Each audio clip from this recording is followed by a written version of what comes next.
Shalom, shalom mon frère, ma soeur, c'est encore moi le prophète Distinction. Et aujourd'hui nous sommes à notre exhortation matinale. Et le texte qui nous rassemble aujourd'hui se trouve dans le livre de Luc 13, versets 11 à 16. Je t'invite à prendre ta Bible et lis avec moi. Il est écrit en Luc 13, versets 11 à 16. Et voici, il y avait là une femme possédée d'un esprit qui la rendait infime depuis 18 ans. Elle était courbée et ne pouvait aucunement se redresser. Lorsqu'il la vit, Jésus lui adressa la parole et lui dit: Femme, tu es délivrée de ton infimité. Et il lui imposa les mains. Et à l'instant, elle se redressa et glorifia Dieu. Mais le chef de la synagogue, indigné de ce que Jésus avait opéré cette guérison un jour de sabbat, dit à la foule: il y a 6 jours pour travailler. Venez donc vous faire guérir ces jours-là, et non le jour du sabbat. Hypocrite, lui répondit le Seigneur.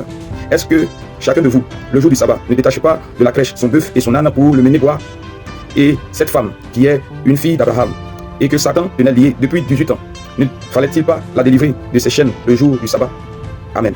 Alors bien mes frères et sœurs, cette exhortation porte sur toutes les personnes qui sont découragées. Quand vous lisez ce passage, il y avait une femme depuis 18 ans qui souffrait. Il y avait une femme depuis 18 ans qui était possédée. Depuis 18 ans qui a cherché la solution partout, qui n'a pas eu la solution. Depuis 18 ans qui était infime, qui était courbée, qui n'arrivait plus à se redresser. Parce que l'ennemi la tenait captif. Parce que les méchants la tenaient captif. Depuis 18 ans, elle était toujours à la recherche de la solution, mais n'a trouvé aucune solution. Depuis 18 ans, les gens se moquaient d'elle. Depuis 18 ans, les gens la méprisaient. Depuis 18 ans, elle était sous le coup des insultes et des humiliations.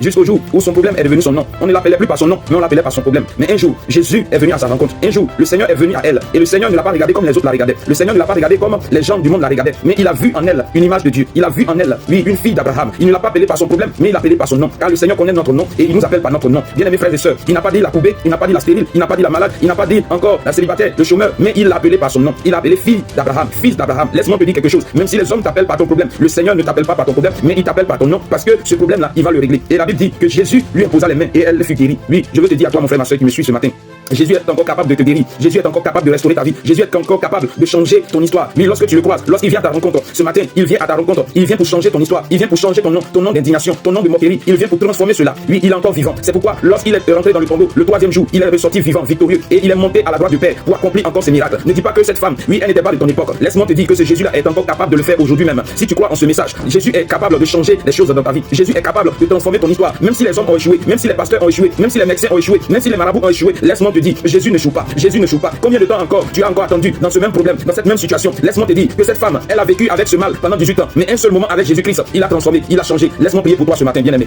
Ne sois pas découragé. Ne dis pas que pour toi est terminé. Non, ce n'est pas terminé. S'il a fait pour cette femme, il peut le faire aussi pour toi. Il n'a pas changé. Il est le même hier, aujourd'hui, éternellement. Expérimente-le aujourd'hui. Crois en ce message. Reçois ce message et tu verras la puissance de Jésus-Christ. Tu verras la puissance de restauration. Tu verras la puissance de délivrance te toucher maintenant. Alors prions ensemble, bien-aimé.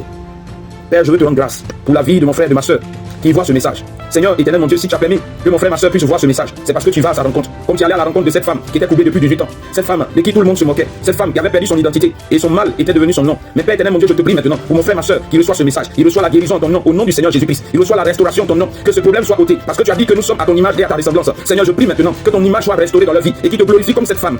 Ta parole déclare que tu n'as pas changé. Tu es le même hier, aujourd'hui, éternellement. Je prie que Père éternel, mon Dieu, Seigneur éternel, mon Dieu, tu opères le miracle et que mon frère et ma soeur viennent témoigner de ce que Père éternel, tu es encore vivant et que tu agis encore, que tu ne changes pas. Tu es le même hier, aujourd'hui, éternellement. Je bénis ton nom, Père éternel, pour cette vie éternelle que tu restaures. Je bénis ton nom pour cette stérile à qui tu donnes d'enfanter. Je bénis ton nom pour ce malade à qui tu donnes de guérir maintenant. Je bénis ton nom pour ce chômeur à qui tu donnes du travail. Je bénis ton nom pour les miracles que tu opères maintenant dans la vie de ceux qui reçoivent ce message. Je te rends grâce, Père éternel. C'est au nom de Jésus-Christ que j'ai prié. Amen, amen, amen. Alors bien aimé, si ce message t'a fait du bien, ne sois pas égoïste, ne sois pas méchant. Partage, abonne-toi et donne un joli commentaire pour m'encourager à t'exhorter encore, pour m'encourager à donner cette bonne parole, pour faire du bien à quelqu'un qui en a besoin. Envoie à quelqu'un qui en a besoin et on se dit à demain pour une autre exhortation. Demain béni.